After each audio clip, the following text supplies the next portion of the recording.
独创粽子新做法，真是懒人的福音，省时还省力，没有一点难度。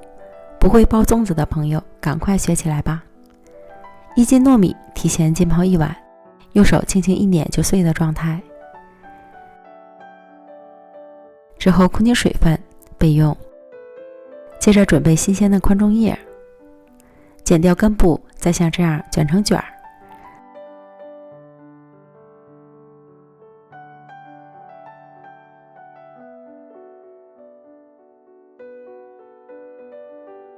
仔细看首尾处，先折一下，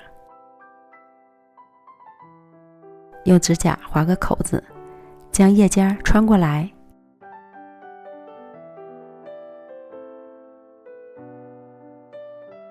这样就固定好了，很结实的，不会散开。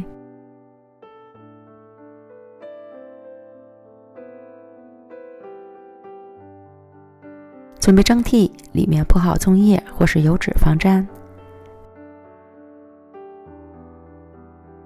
摆入卷好的粽叶卷，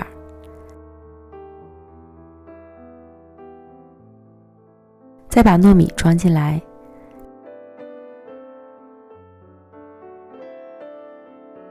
中间可以加一颗红枣，填满糯米。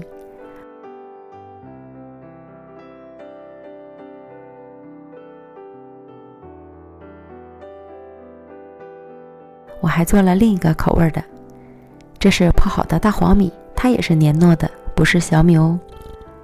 再加入适量蜜红豆拌匀，填满所有的粽叶卷，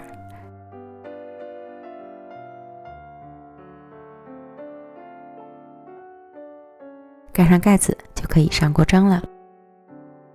水开后蒸50分钟，再焖20分钟左右，就可以开吃了。我比较喜欢放凉了吃，这样更加的黏糯筋道。粽子的这个做法真是懒人的福音，省时省力，还没有一点难度。口味也可以按照自己的喜好来，加一些果干、豆类等等都可以。